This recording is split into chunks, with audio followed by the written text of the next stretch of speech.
নমস্কাৰ বন্ধু বান্ধৱীসকল আশা কৰোঁ সকলো ভালে আছে মোৰ আন এটি ভিডিঅ'লৈ আপোনালোকক পুনৰবাৰ স্বাগতম জনাইছোঁ আজি এই ভিডিঅ'টোৰ জৰিয়তে ক্লাছ 9 ৰ ইংলিছ গ্ৰামাৰৰ এটা ইম্পৰ্টেন্ট টপিক আৰু হেতু হৈছে এম্প্লিফিকেশন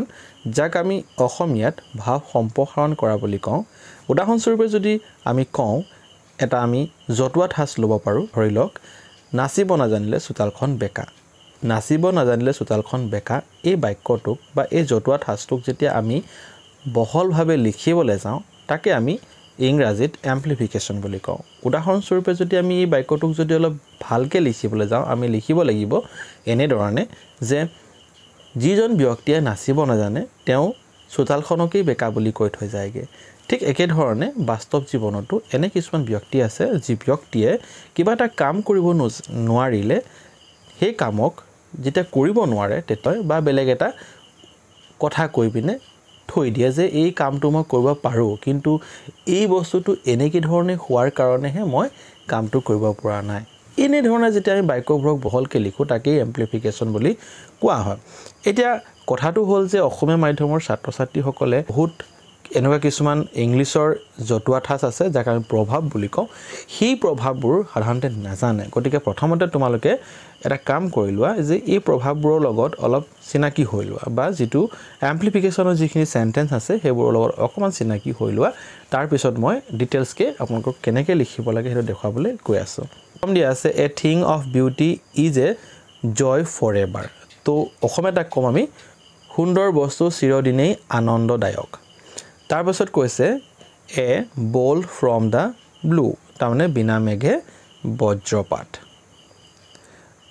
তাৰ পিছত নেক্সট আৰু এটা কোৱা হৈছে as you sow as you reap তাৰ মানে হৈছে যেনে কৰ্ম তেনে ফল a little learning is dangerous thing অল্প বিদ্যা ভয়ংকাৰী নেক্সট তাৰ পিছত কোৱা হৈছে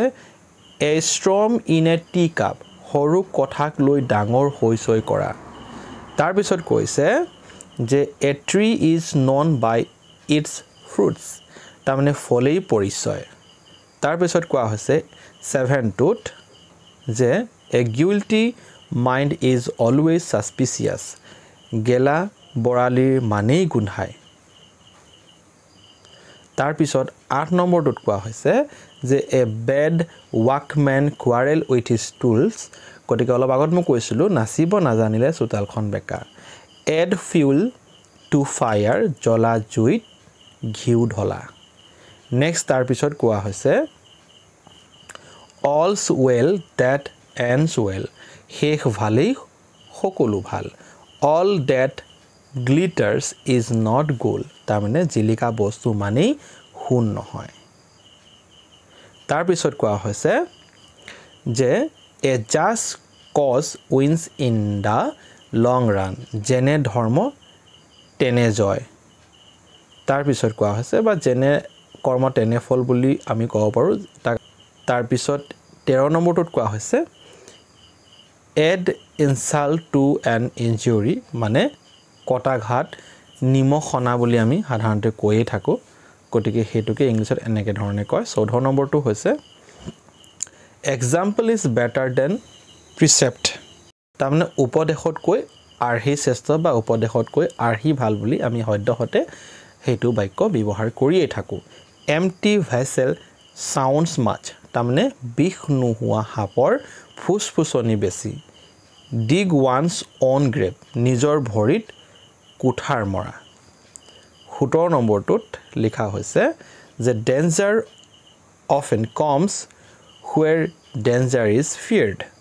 যদি ভাগৰ ভয় তাতে ৰাতি হয় আমি কৈ থাকো diamond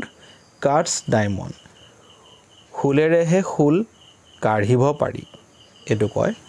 next a friend in need is a friend in need বিপদত বন্ধুহে আসল বন্ধু গতিকে তো আমি প্ৰায় ব্যৱহাৰ কৰি থাকো এইবোৰ পৰীক্ষাত আহি থাকে action speak louder than words কথাত নহয় কামতেহে পৰিচয় better late than never তাৰমানে একেবাৰে নকৰাতকৈ পলমকৈ কৰাই শ্ৰেয় তাৰ পিছত build costless in the air তাৰমানে আকাশত চাং পতা আমি কৈ থাকোঁ ন আকাশত চাং পতা কথা নকবা দেই better be alone than in bad company অসৎ সংগতকৈ অকলশৰীয়াকৈ থকাই ভাল গতিকে বৰ্তমান সময়ত এই যেটো প্ৰভাৱ এটো খুবেই প্ৰয়োজনীয় তাৰ পিছত কোৱা হৈছে cut your coat according to your cloth মানে আই চাই ব্যয় কৰা বা আমি ক'ব পাৰো আঠুৱা চাই ভৰি মেলা 25 নম্বৰ কোৱা হৈছে count one's chickens before they are hatched গছত কঁঠাল উঠত তেল এইবোৰ হৈছে কিছুমান ইম্পৰ্টেন্ট এমপ্লিফিকেশন এইবোৰকে পৰীক্ষাত সাধাৰণতে দিয়ে থাকে গতিকে আমি এইবোৰ জনাটো অসমীয়া জনাটো খুবেই প্ৰয়োজন তেতিয়াহে আমি তাক সম্প্ৰসাৰণ কৰিব পাৰিম বা অলপ ভালকে লিখিব পাৰিম এতিয়া আপোনালোকে এটা উদাহৰণ লৈ লওক হেতু হৈছে necessity is the mother of invasion আমি যাক অভাৱেই হৈছে আৱিষ্কাৰৰ মূল বুলি যে কওঁ হেতু গতিকে ইয়াত মই কেনে ধৰণে লিখিছো এবাৰ চাব দিস প্ৰভাৱ means that when something is really has to be done যেতে কিবা এটা বস্তু আমি হসাকৈ কৰিম বুলি ভাবি লওঁ we find a way of doing it তেতিয়া আমি এটা ৰাস্তা পাওঁ বা আমি এটা পদ্ধতি পাই যাওঁ সেই কামটো কৰিবলৈ the feeling of want is thus at the root of all discoveries and invention in this world যে আমাৰ যেটো অনুভৱ কিবা অভাৱৰ যেতে আমি অনুভৱ কৰো তেতিয়া কি হয় গুটেই পৃথিৱীত এই ডাঙৰ ডাঙৰ কি হৈছে আৱিষ্কাৰবোৰ উদ্ভাৱনবোৰ হৈ আছে তাহন লিখিব পাৰো এনেকে ধৰণ লিখিব পাৰো যে primitive man felt the want of shelter food clothes and protection from the wild animals তো যেতিয়া প্ৰিমিটিভস মানে কি আগৰ আদিম যুগৰ মানুহখিনিয়ে যেতিয়া অনুভৱ কৰিছিল তেওঁলোকৰ থাকিবৰ কাৰণে শেল্টাৰ লাগে খাদ্য লাগে ক্লোথছ লাগে আৰু প্ৰটেকচন লাগে যিবোৰ বনৰীয়া জীৱ-জন্তু আছে তাৰ পৰা তেতিয়া they are once lead them to work আৰু তেওঁলোকৰ যেটো এই অভাৱটোৰ কাৰণে তেওঁলোকে কিছুমান কাম কৰিলে আৰু ফলস্বৰূপে so they learn to build houses make fire to cook food make clothes of skin of animals and bars of trees and weapons of stones তো তেওঁলোকে বিভিন্ন ধৰণৰ বস্তু উদ্ভাৱন কৰিলে ঘৰ বনালে জীৱ-জন্তু হত্যা কৰিবৰ কাৰণে হিলেৰে কিছুমান অস্ত্ৰ বনালে জুই সৃষ্টি কৰি খাদ্য প্ৰস্তুত কৰিবলৈ শিকিলে বা ৰান্ধিবলৈ শিকিলে কাপোৰ বনাবলৈ শিকিলে এই গুটে কথাখিনি তেওঁলোকৰ সেই অভাৱই তেওঁলোকক সৃষ্টি কৰালে they discovered agriculture and produce food nowadays people want new technology an easy way of communication therefore different types of software AI tools introduced to reduce workload এতিয়াও বৰ্তমান সময়ছোৱাত মানুহে কিছুমান ক্ষেত্ৰত অভাৱ অনুভৱ কৰিছে আৰু সেই কাৰণে বিভিন্ন ধৰণৰ নতুন সফটওয়্যাৰ হওক বা AI টুলস হওক বা আৰ্টিফিশিয়াল ইন্টেলিজেন্স যিবোৰ টুলস আছে সেই গুটেখিনি ডেভেলপ কৰা হৈছে যাতে মানুহৰ কামৰ যেটো প্ৰেছাৰ বা লোড হেবোৰ কমাই ল'ব পাৰে এই ধৰণে আমি কি কৰিব লাগিব এমপ্লিফিকেশন খিনি ইলাবৰেট কৰি অকমান লিখিব লাগিব ইয়াৰ পিছতে আপোনালোকে চাই ল'ব কেটামান ইয়াত লিখি থৈছো খুব সৰু সৰুকে আপোনালোকে স্ক্ৰিনশ্বট মাৰি থব পাৰে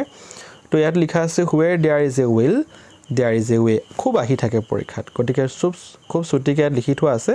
এবাৰ চাই ল'ব নেক্সট তাৰ পিছত লিখা আছে all that glitters is not gold তাৰমানে জিলিকা সকলোবোৰ সোণ নহয় আমি যে কওঁ তাৰ পিছত আৰু এটা খুবেই প্ৰয়োজন এটো যে পৰীক্ষা দিয়ে থাকে প্ৰায় দেখা পোৱা যায় যেনেকে মৰ্নিং shows the day যাক আমি কওঁ জি মুলা বাহে দুপাটুতেই চিন তাৰ পিছত এটোটো কৈছিলই a friend in need is a friend in need গতিকে Rome was not built in a day গতিকে এইখিনি আসলে আজি ভিডিওটোৰ জৰিয়তে যদি আপোনাক আৰু যদি ডিটেইলছ কে গুটি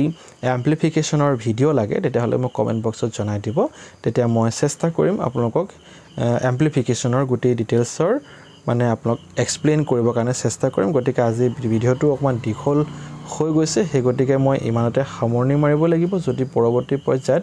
আপোনালোকৰ প্ৰয়োজন হয়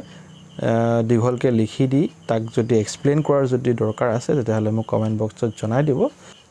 যদি ভিডিওটো ভাল পালে প্লিজ লাইক শেয়াৰ কমেন্ট কৰি দিব